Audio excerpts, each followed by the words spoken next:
Nous sommes vraiment contents ce matin d'être ensemble pour proclamer la parole de Dieu. Nous venons de passer un bon temps d'adoration et de louange. Nous remercions Sœur Berline et Sœur Micheline particulièrement qui nous ont conduits dans cette adoration et cette louange à notre Dieu. Mais nous devons prier pour notre pasteur Timothée Jevin, car c'est lui qui devrait prêcher. Et ce matin, mais il nous a appelés pour nous dire qu'il a une fièvre.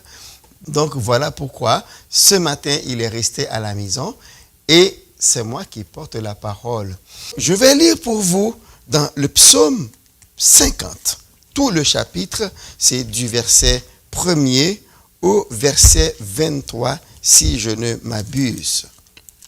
Donc, si vous avez votre Bible avec vous, ouvrez-la dans le psaume 50 et nous allons lire tous les versets de ce psaume.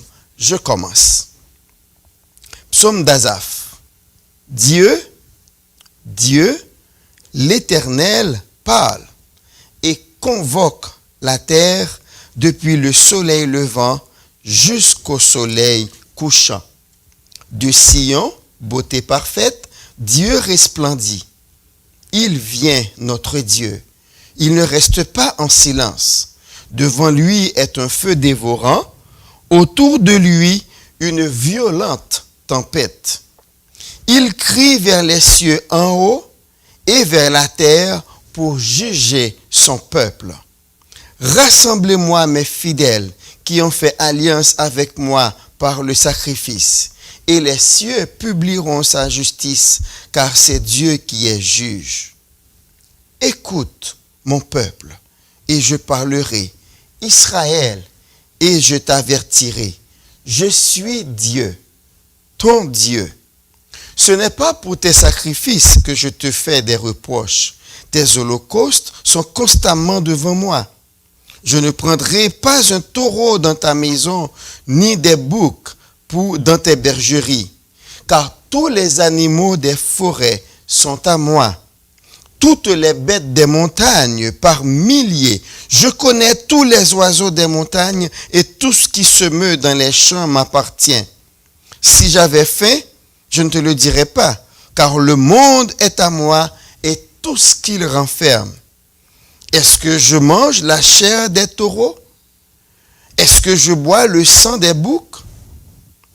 Offre pour sacrifice à Dieu des actions de grâce et accomplis tes vœux envers le Très-Haut. Et invoque-moi au jour de la détresse, je te délivrerai et tu me glorifieras. Verset 16, et Dieu dit aux méchants, quoi donc? Tu énumères mes lois et tu as mon alliance à ta bouche, toi qui hais les avis et qui jettes mes paroles derrière toi. Si tu vois un voleur, tu te plais avec lui, et ta part est avec les adultères. Tu livres ta bouche au mal, et ta langue est un tissu de tromperie. Tu t'assieds et tu parles mal contre ton frère. Tu diffames le fils de ta mère. Voilà ce que tu as fait, et je me suis tu. Tu t'es imaginé que je te ressemblais, mais je vais te reprendre et tout mettre sous tes yeux. Prenez-y donc garde, vous qui oubliez Dieu, de peur que je ne déchire sans que personne délivre. Celui qui offre pour sacrifice des actions de grâce me glorifie, et à celui qui veille sur sa voie, je ferai voir le salut de Dieu. Si on regarde bien le psaume 50, il donne l'idée d'un tribunal où Dieu siège en vue de juger Israël, son peuple. L'actualité du contenu de ce psaume est présente quotidiennement. Parce que ce qui arrive, on pourrait dire, ah, eh bien ce n'est pas pour moi. Puisqu'il s'agit du peuple d'Israël, il s'agit des relations de Dieu avec le peuple d'Israël, eh bien moi qui vis aujourd'hui au 21e siècle, ce n'est pas pour moi ce qu'il y a dans ce psaume. Eh bien exactement. Le contenu du psaume est présent continuellement et s'adresse à chacun de nous. Alors, c'est quoi le psaume? Comme nous vous l'avons dit, c'est dans le contexte d'un tribunal où Dieu appelle ses témoins parce qu'il est aussi le juge, mais aussi l'instructeur public. Il appelle ses témoins. Le psaume commence pour dire Dieu l'Éternel parle et convoque la terre depuis le soleil levant jusqu'au soleil couchant. Voici les témoins de Dieu. La terre tout entière, depuis l'Orient jusqu'à l'Occident. Quand on parle du soleil levant, c'est l'Orient, le soleil couchant, c'est l'Occident. Et la parole dit de Sion, beauté parfaite, Dieu resplendit. Il vient. Il ne reste pas en silence. Devant lui est un feu dévorant, autour de lui est une violente tempête. Et là, Asaph est en train de décrire l'apparition de Dieu. Dieu crie vers les cieux en haut et vers la terre pour juger son peuple. Encore, il prend comme témoin le ciel et la terre. Et il dit, rassemblez-moi mes fidèles. Donc c'est très important de voir ici, ce n'est pas n'importe qui que Dieu va juger. C'est fidèle. Êtes-vous fidèle de Dieu? Considérez-vous comme faisant partie du peuple de Dieu. Mais ça peut vous concerner aussi et vous allez voir. Parce que tout le psaume nous concerne. Donc, Dieu dit, rassemblez-moi mes fidèles qui ont fait alliance avec moi par le sacrifice. Et les cieux publieront sa justice, car c'est Dieu qui est juge. Donc, le juge, c'est Dieu, et il appelle l'accusé qui est le peuple d'Israël. Le verset 7 et verset 8, eh bien, nous donnent les actes d'accusation. Il dit, écoute mon peuple et je parlerai. Israël et je t'avertirai. Je suis Dieu, ton Dieu. Ce n'est pas pour tes sacrifices que je te fais des reproches. Tes holocaustes sont constamment devant moi. Et là, je vais m'arrêter un peu parce que j'aimerais bien mettre en lumière l'honnêteté de Dieu. Admirons cette honnêteté, cette justice, parce que souvent nous, quand nous avons un différend avec quelqu'un, nous voulons l'accabler, nous voulons le détruire, nous voulons le rabaisser comme s'il ne vaut rien, il n'a rien fait. On donne souvent l'exemple d'une femme qui dit à son mari, « Tu ne m'as jamais emmené au restaurant. » Mais le mari lui dit, « Mais chérie, nous avons été au restaurant le mois dernier. » Mais cependant, la femme, pour stimuler son mari, et ça nous comprenons, quand un homme reçoit ça, il se sent accusé. Parce que si on a été au restaurant le mois dernier, et là tu viens dire, on n'a jamais été, tu ne m'as jamais emmené au restaurant. Et là, on peut comprendre le langage des femmes qui se diffère du langage des hommes parce que très souvent, les femmes utilisent des superlatifs. Quand la femme veut attirer l'attention de son mari, eh bien, elle utilise dans son langage des superlatifs.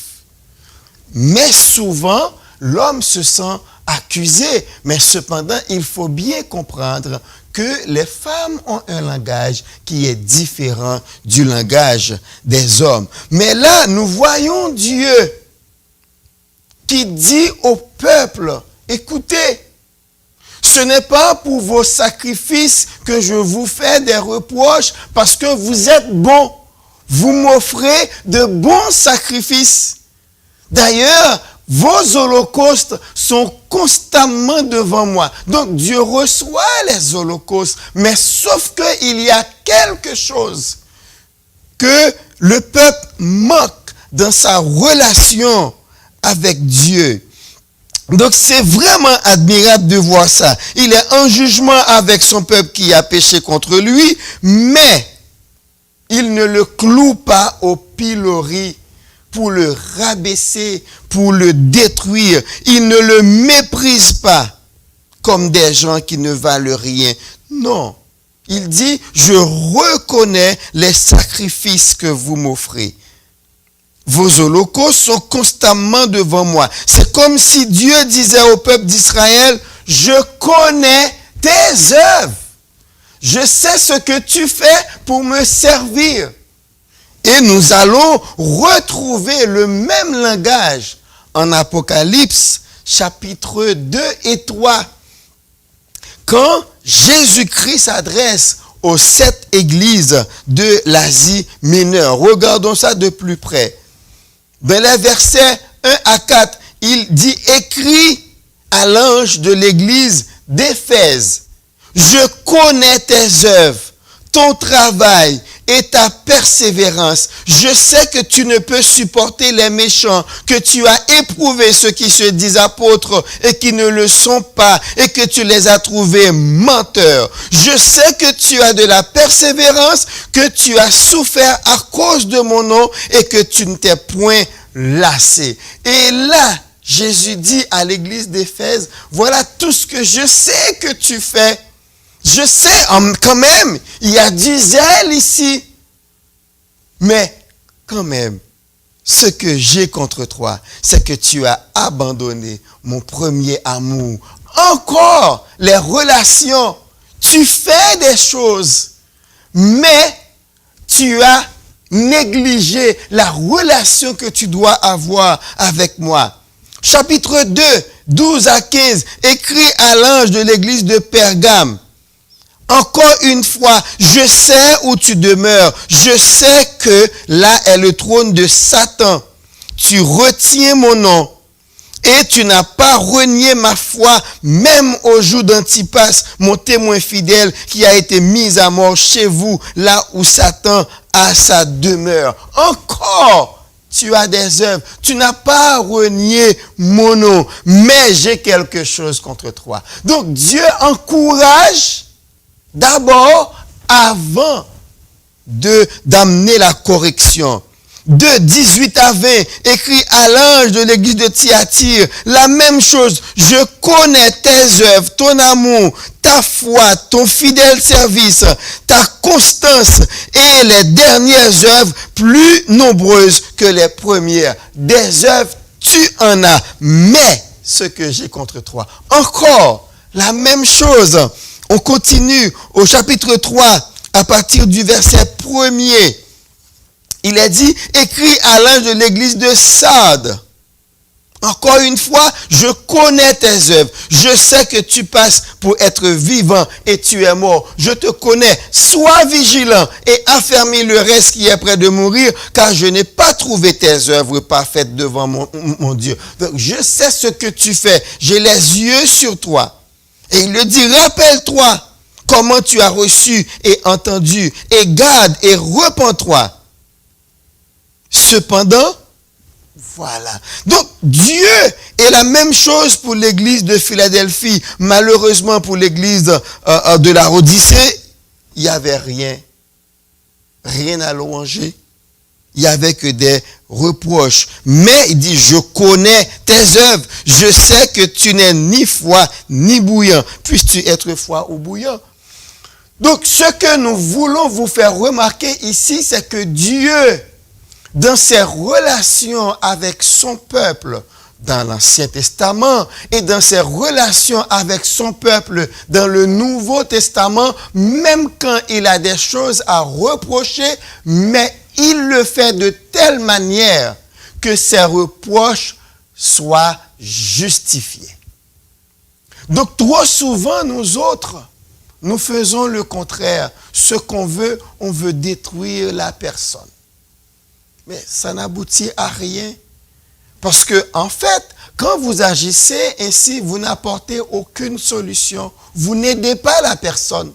Mais Dieu, quand il fait des reproches, c'est parce qu'il veut aider son peuple à rétablir quelque chose. Donc, il leur dit, voici là où vous êtes bons. Mais j'ai quelque chose contre toi. Donc, Dieu a dit au peuple, ce ne sont pas pour Et là, on va continuer jusqu'au verset 13 où Dieu énumère les choses qu'il a. Écoute, je connais toutes les bêtes des forêts, toutes les bêtes des champs. Je connais les oiseaux. Je connais tout ce qui se meut. Ils sont à moi. Et si j'avais faim, je ne te le dirais pas. Parce que ce n'est pas moi qui mange la viande de tes sacrifices. En effet, ce n'est pas Dieu vraiment qui consomme les viandes des sacrifices. Mais je veux seulement vous faire remarquer, avant les reproches, Dieu prend soin de dire, je sais que tu fais des efforts. Même quand tu les fais dans une mauvaise direction, mais tu fais des efforts. Et c'est pour cela que je suis venu à toi pour t'aider à corriger le tir. Donc, quant à nous, nous devons prendre l'exemple de Dieu. Cessons de nous rabaisser les uns les autres. Cessons de nous détruire les uns les autres. Trop souvent, nous détruisons nos semblables. Nous les rabaissons. Nous leur laissons croire qu'ils ne valent rien du tout. On entend souvent, depuis le temps que je te connais, qu'est-ce que tu as fait? Ou, depuis le temps que nous vivons ensemble, qu'est-ce que tu as fait pour moi? Or, dans cette phrase, il y a une contradiction parce que si vraiment il ou elle n'avait rien fait, vous n'auriez pas demeuré avec lui aussi longtemps. Parce que vous venez juste de dire, depuis longtemps qu'on vit ensemble, qu'est-ce que tu as fait pour moi? Donc, au verset 8, nous retrouvons ces paroles que Dieu dit. Le problème que j'ai avec toi, c'est ailleurs. Ce n'est pas pour les sacrifices, ce n'est pas pour les holocaustes. Et le problème du peuple, Ésaïe va en parler. Ésaïe 29, verset 13 dit, le Seigneur dit, quand ce peuple s'approche de moi, il m'honore de la bouche et des lèvres. Mais son cœur est éloigné de moi, et la crainte qu'il a de moi n'est qu'un précepte de tradition. Et William McDonald a émis le commentaire suivant à propos du verset 8. Dieu indique clairement d'emblée qu'Israël n'a jamais omis de lui apporter les sacrifices prescrits. Il est fidèle. Il est fidèle. Dans ce cas-là, Israël est fidèle. Le peuple lui a également toujours offert ses holocaustes. Il est fidèle là-dessus. La faute est ailleurs. C'est quoi? Eh bien, il dit, les enfants d'Israël pensaient que l'accomplissement de ces rites les dispensait de leur obligation à l'égard de Dieu. C'est très important, car souvent, on pense que j'ai été à l'église ce matin. Donc, certains disent, je vais donner à Dieu sa part du temps. Je vais donner à Dieu son temps et le reste est à moi. Mais vous n'avez rien. Tout le temps appartient à Dieu. Je continue avec les commentaires de William McDonald. Ils agissaient comme des petites filles qui empoisonnent la vie de leur mère toute l'année et qui, le jour de son anniversaire ou bien à la fête des mères, lui offrent une boîte d'excellent chocolat. Vous empoisonnez la vie de la personne pendant toute l'année et pour son anniversaire, vous lui donnez des cadeaux. Ou comme des petits garçons qui oublient toute l'année de remercier leur père pour ce qu'il fait pour eux, mais qui ne manquent jamais de lui offrir une belle cravate le jour de la fête des pères. L'Éternel reproche donc au peuple d'avoir sacrifié sur son autel d'innombrables animaux tout en le traitant avec un mépris glacial. Donc le peuple méprisait Dieu. En ce qui concerne les détails des sacrifices, les Israélites s'étaient montrés méticuleux à l'excès, mais ils étaient gravement coupables d'avoir négligé d'entretenir avec Dieu une relation intime et chaleureuse. Voici la raison pour laquelle Dieu va faire des reproches au peuple d'Israël. Il offre, c'est facile d'accomplir les rites des sacrifices. C'est facile d'accomplir les rites des holocaustes et ils étaient méticuleux là-dedans. Quand vous lisez dans l'évangile de Marc nous parle de certaines habitudes des pharisiens. Comment, quand ils rentrent d'une promenade ou bien du marché, ils ne mangent jamais sans se laver les mains. Ils prennent souvent des ablutions, ils prennent souvent des bains de purification. Mais cependant, Jésus-Christ va les condamner pour être des hypocrites. Parce que tout en faisant ces choses, ils négligent la relation avec Dieu, le vrai service envers Dieu. Et c'est ça que Dieu reprochait au peuple d'Israël dans le psaume 50.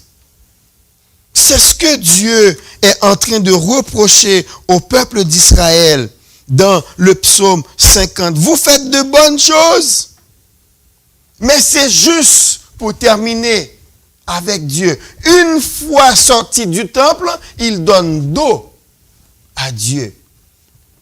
Et si vous vous rappelez la parabole du bon samaritain en Luc, c'est exactement ce qui se passait avec le lévite et le sacrificateur. Quand ils voyaient l'homme par terre, bien pour eux, ça ne représentait pas Dieu parce qu'ils ont laissé Dieu dans le temple.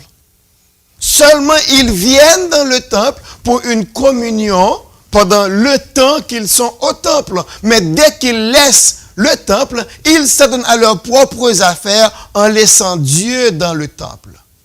Et c'est ceux-là que Dieu reproche au peuple. Le péché du ritualisme. On accomplit un rite et ça finit. Il y a F.B. Mayer,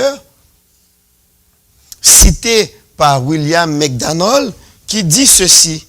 Ce psaume condamne sévèrement l'hypocrite qui se contente d'une obéissance extérieure au rite de la maison de Dieu, mais prive le Seigneur de l'amour et de l'hommage de son cœur. Alors vous allez dire, eh bien Dieu merci, ici on n'a pas de sacrifice, aujourd'hui on n'offre plus de sacrifice, il n'y a pas d'holocauste, eh bien nous on est bien envers Dieu. Mais regardez bien pour voir dans votre vie. C'est bon de jeûner, c'est bon de chanter, c'est bon de lire sa Bible, c'est bon de prier, oui. C'est bon d'aller dans les services, c'est bon d'être toujours présent au service. C'est bon d'avoir une Bible, c'est bon d'avoir un chant d'espérance. C'est très bon. C'est bon d'aller en mission. C'est bon de donner aux gens nécessiteux. C'est bon de partager ce qu'on a avec ceux qui en ont besoin. C'est très bon. C'est bon de prier pour des malades. C'est bon d'aller visiter les gens qui sont malades. C'est bon d'aller visiter les gens qui sont en prison. C'est très bien. Mais si vous faites cela juste pour se faire voir des hommes, juste pour qu'on puisse dire, voici un bon chrétien. Si vous priez juste afin qu'on puisse dire, c'est un homme de prière, c'est une femme de prière, cet homme jeûne beaucoup. Si vous le faites parce que vous voulez qu'on dise, celui-ci, c'est un homme très généreux qui donne beaucoup de ses biens. Si seulement vous voulez qu'on vous traite de quelqu'un qui aime les gens, si seulement vous voulez avoir la renommée d'être généreux, d'être bon, si c'est ça que vous cherchez, eh bien laissez-moi vous dire, la Bible, Jésus-Christ va dire dans Matthieu 6, vous avez déjà votre récompense. Parce que Jésus-Christ exactement condamne ce comportement en Matthieu 6. Il dit, les païens aiment faire de grandes prières en public. Ils portent de larges robes, de longues robes, avec des phylactères pour se faire voir des gens. Mais ils ont déjà leur récompense. Mais vous, quand vous priez, entrez dans votre chambre, fermez les portes et communiez avec votre Père Céleste qui connaît déjà vos besoins. Relation avec le Père Céleste, c'est ça que Dieu demande. Comme je le disais déjà, venir à l'église, assister aux réunions, participer à l'école du dimanche, prendre part aux réunions d'études bibliques, aller en mission, prêcher de vibrants messages, participer au salut de multiples personnes. C'est bon, mais si vous le faites sans une relation intime et profonde avec Dieu, vous avez un problème avec Dieu. Vous êtes un ritualiste. C'est des rites. Si vous n'avez pas cette relation, Dieu va vous dire, ils sont devant moi. Et comme Jésus-Christ va dire dans Matthieu 7, à partir du verset 21, ceux qui me disent Seigneur, Seigneur, n'entreront pas tous dans le royaume des cieux, mais seulement celui qui fait la volonté de mon Père qui est dans les cieux. Plusieurs me diront en ce jour-là, Seigneur, Seigneur, n'avons-nous pas prophétisé par ton nom? N'avons-nous pas chassé des démons par ton nom? Et n'avons-nous pas fait beaucoup de miracles par ton nom? Alors je leur dirai ouvertement, je ne vous ai jamais connu. Retirez-vous de moi, vous qui commettez l'iniquité. Regardez la réponse de Jésus-Christ. Il n'a pas dit, mais non, vous mentez. Mais oui, ces choses étaient devant Dieu. Oui, Dieu le savait. Vous avez fait ces choses. Mais sauf que vous les avez fait pour vos intérêts personnels. Vous avez déjà reçu votre récompense parce qu'on a dit de vous tout le bien que vous vouliez qu'on dise de vous. Mais vous n'avez pas cherché cette relation avec Dieu. Vous avez prêché l'évangile. Votre évangile a eu de l'effet, oui. Mais c'était un évangile placebo, sans Christ. Il faut faire attention dans notre service pour que ce ne soit pas nous autres, notre propre personne, qu'on sert au lieu de servir le royaume de Dieu. Est-ce que nous sommes en train de faire la promotion du royaume de Dieu? Ou bien est-ce que nous faisons la promotion de notre propre royaume? On peut utiliser le nom de Dieu. Toutes ces choses, on peut les faire. On les fait au nom de Dieu, mais pour soi. Et ça fait toute la différence. Et c'est le reproche que Dieu adressait au peuple d'Israël. Mais ils ne sont pas comptés dans le royaume de Dieu que dans la mesure où nous développions une relation intime avec Dieu. Cette relation intime consiste en la mise en pratique de la parole de Dieu. Et comme Jésus va le dire, les faire sans une relation avec Dieu, mettre la parole de Dieu en pratique, c'est tomber dans le péché du ritualisme. Et Jésus condamne cela. On vient de le voir ensemble dans Matthieu 7, versets 21 à 23. Un exemple de ritualisme serait des parents assidus à amener leurs enfants à l'église le dimanche matin, mais qui à la maison vivent comme des païens. C'est vrai, vous amenez les enfants à l'église, mais ce n'est pas suffisant. Ce n'est pas suffisant parce que votre enfant, il va vous observer. Est-ce que ce que vous voulez qu'il apprenne, est-ce que vous-même, vous le pratiquez? Mais si à la maison, il n'y a pas de dévotion familiale, il n'y a pas de prière familiale, eh bien, comment voulez-vous que votre enfant grandisse dans la crainte de Dieu, en connaissant la parole de Dieu? Il y a un ami à moi qui me disait, il y a des gens qui se plaignent du fait qu'on a enlevé la Bible de l'école. Maintenant, dans les écoles, on ne parle plus de la prière, on ne parle plus de la Bible. Mais cet ami m'a dit, mais frère Élisée, si vous regardez bien, les parents avaient déjà enlevé la Bible de la famille même. Parce que la Bible ne fait plus autorité. Les enfants ne connaissent pas la Bible. Seulement, on les emmène à l'église en espérant que l'église va tout faire. Mais non. Seulement, l'enfant passe combien de temps à l'église? 1h30, 2 heures? Après, tout le reste du temps, et même 2 heures par semaine, vous les emmenez seulement le dimanche matin. Et le reste du temps, c'est vous qui êtes les premiers enseignants de vos enfants. Même quand vous n'avez pas besoin de passer à l'école biblique, demandez au Seigneur. Quand il a dit dans Proverbe 22, verset 6, instruis l'enfant dans la voie qu'il doit suivre. Mais c'est la voie que vous-même, vous avez suivie. Pour instruire l'enfant dans la voie, il faut que vous-même, vous soyez dans cette voie et vos enfants vous suivront.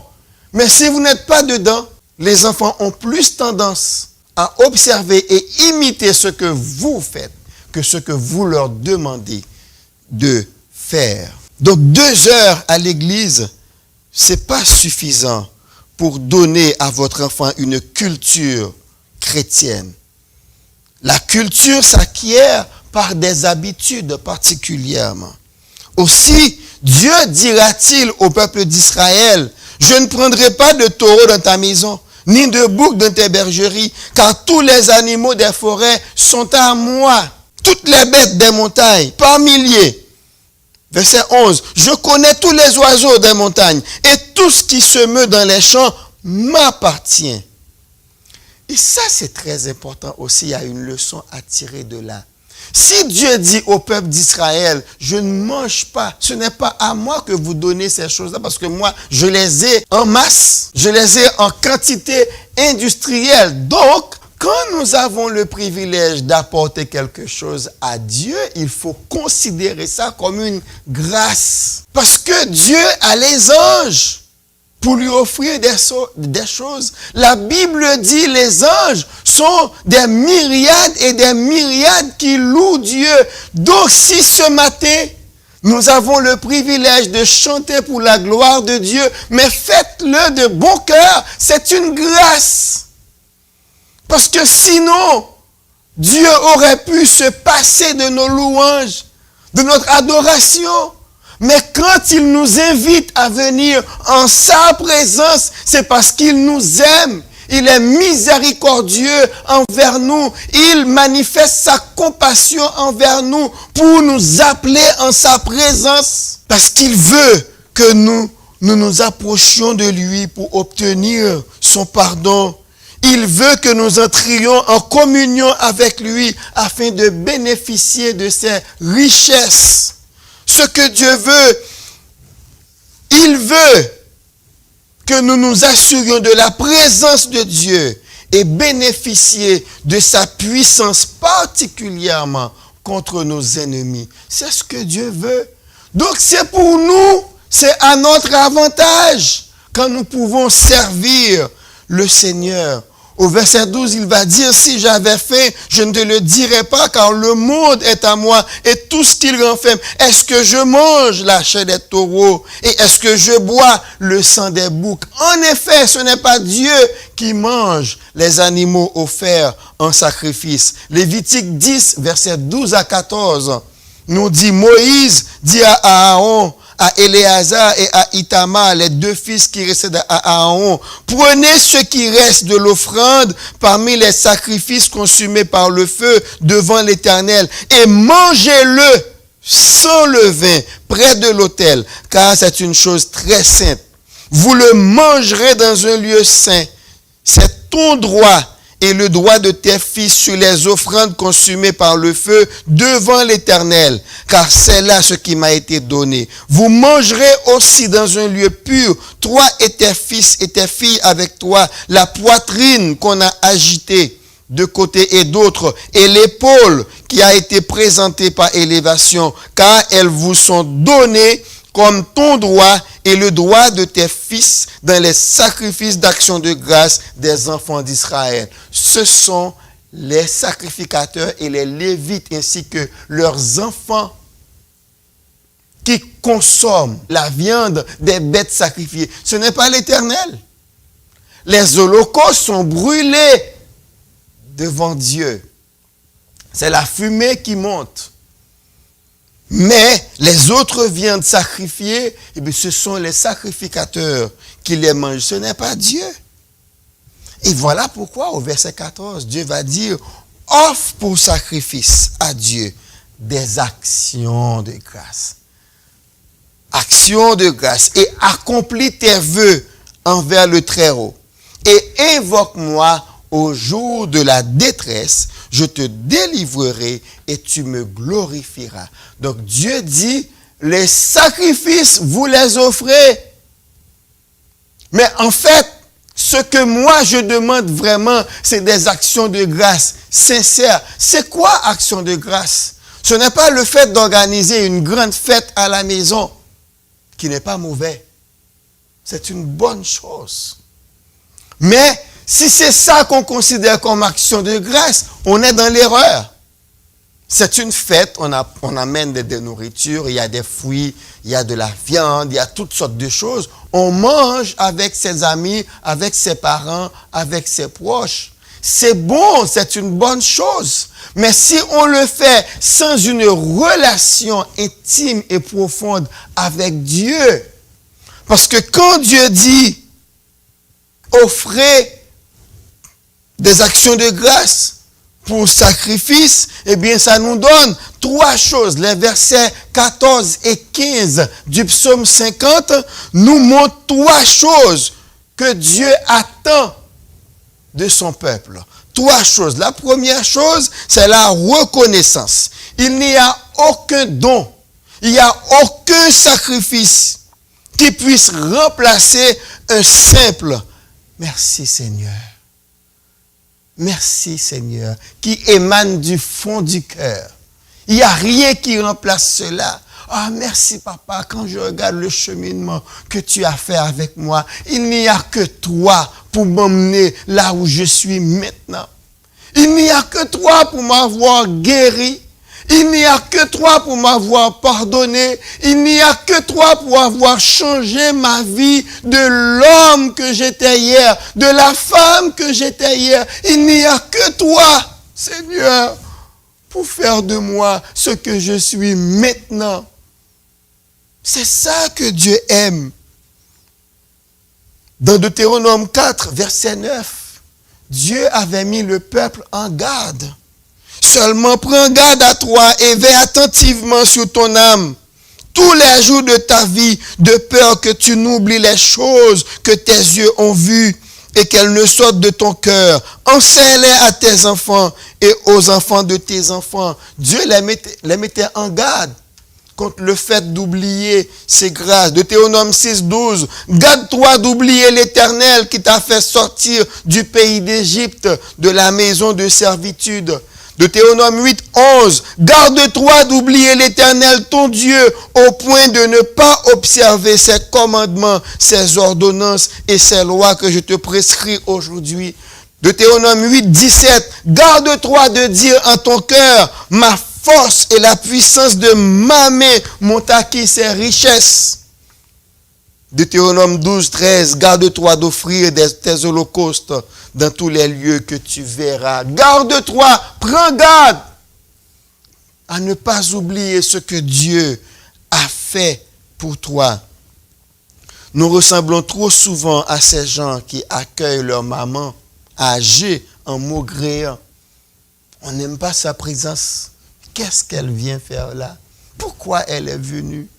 Je ne l'avais pas appelée, je ne l'avais pas invitée. Votre mère. Mais très souvent, c'est comme ça qu'on accueille sa mère, son père. Mais à leur mort, on dépense de grosses sommes d'argent pour une tombe hors du commun.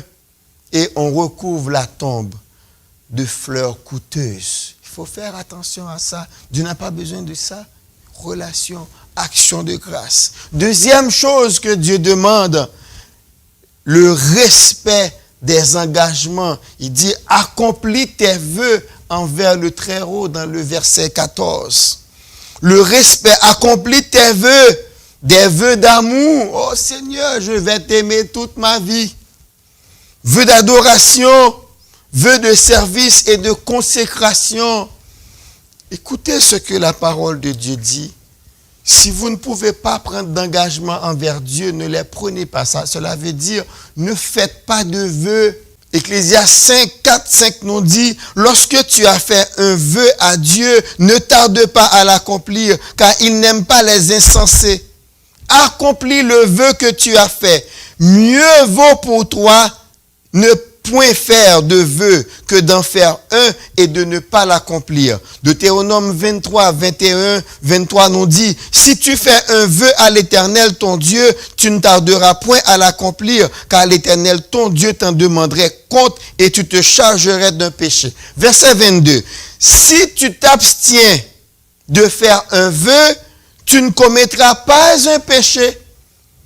Donc, vous n'êtes pas obligé de faire un vœu à Dieu comme si c'est en faisant un vœu et que Dieu va faire ce que tu veux plus vite.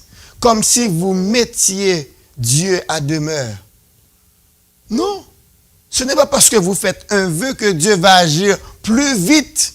Bien au contraire, le vœu peut constituer un piège pour vous parce que Satan peut vous placer dans des situations où vous ne pouvez pas accomplir ce vœu-là. Mais la Bible dit, si tu t'abstiens de faire un vœu, tu ne commettras pas de péché parce que Dieu est fidèle. C'est lui qui te dit, invoque-moi. Mais pourquoi faire un vœu?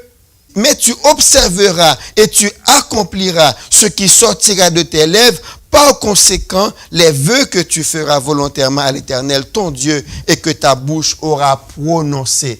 Donc, vous feriez mieux de vous abstenir de faire des vœux, de prendre des engagements envers Dieu que vous n'allez pas pouvoir tenir.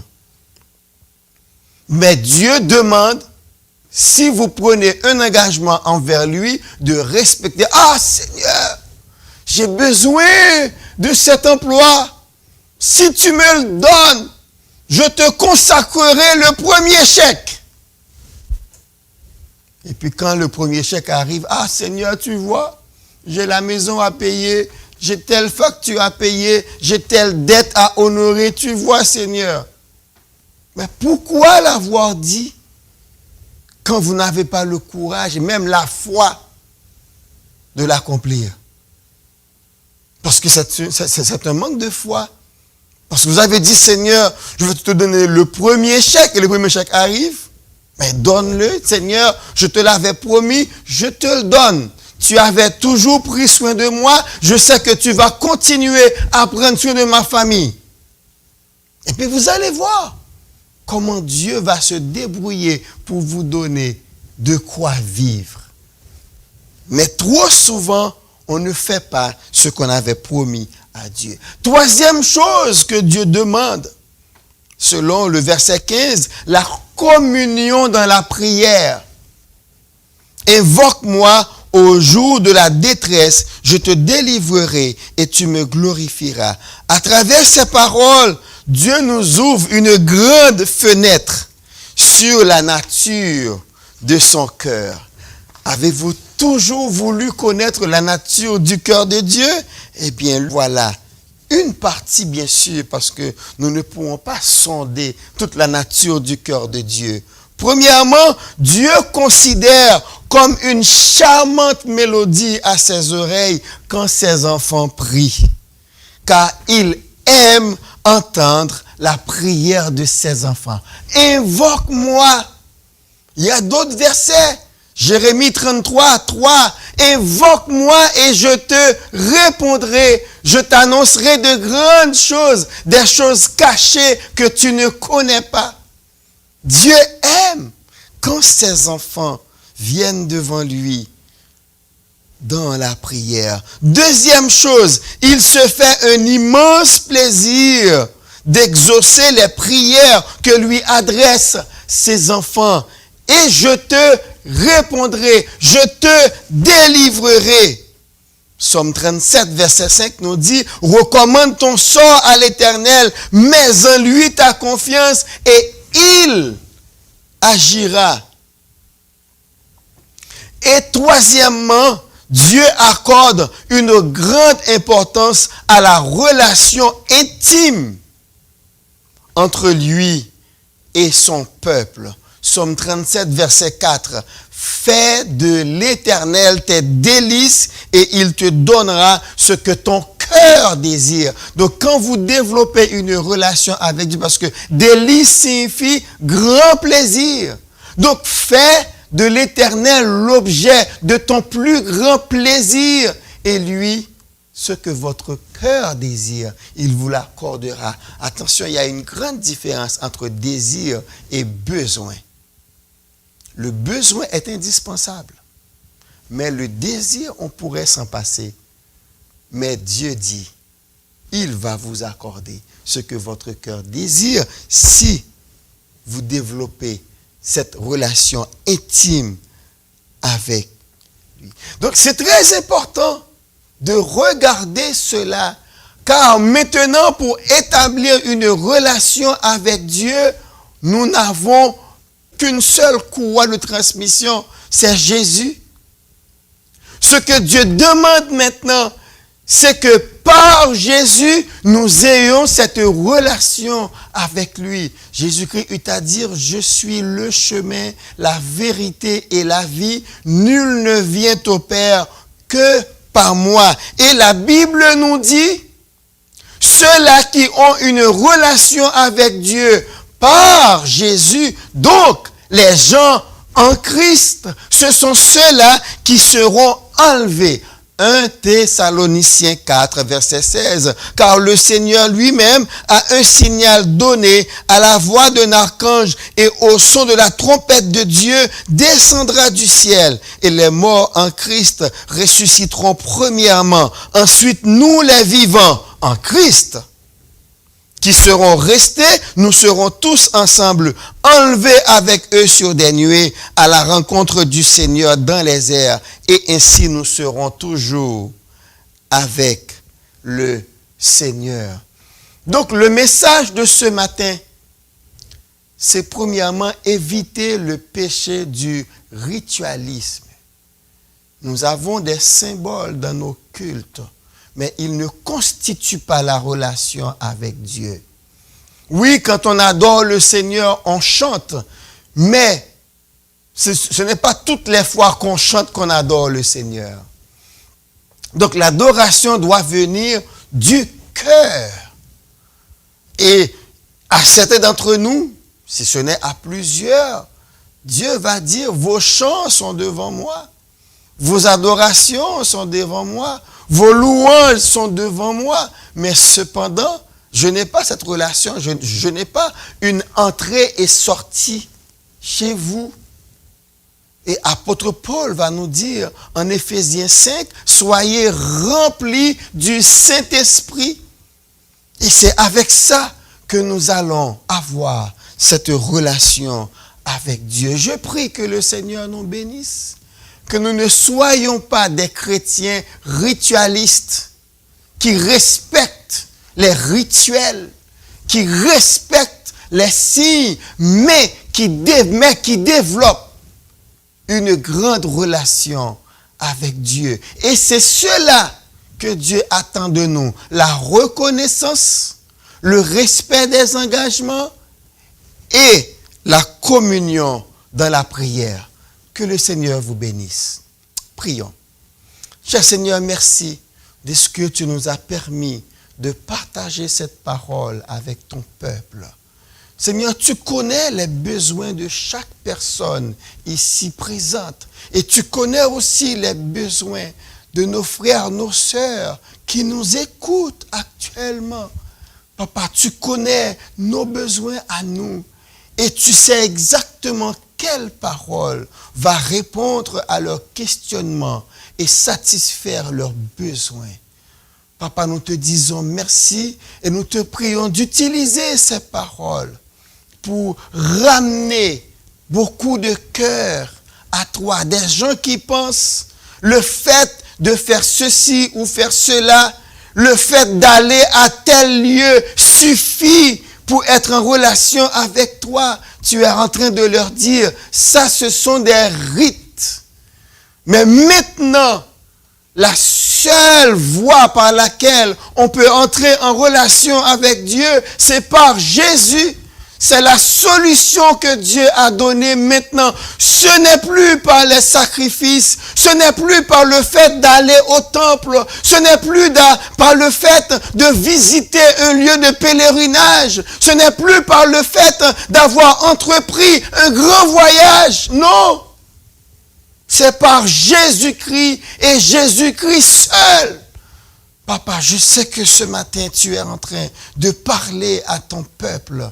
Fais que, Père, ceux-là qui ne te connaissent pas, mais qui te cherchent partout. Il y en a qui lisent de grands livres, espérant retrouver la paix, espérant retrouver Dieu là-dedans. Mais non, ce n'est pas une lecture qui va vous donner Dieu. La relation avec Dieu se fait aujourd'hui par Jésus-Christ et Jésus-Christ seul. C'est lui qui est venu pour nous réconcilier avec le Père. Papa, que ton peuple puisse entendre ce message et que non seulement ils l'entendent, mais aussi ils mettent en pratique et qu'ils cherchent à rétablir sa relation avec toi. Nous te prions ainsi au nom de Jésus-Christ en espérant que tu vas faire au-delà de ce que nous te demandons. Merci Seigneur. Amen.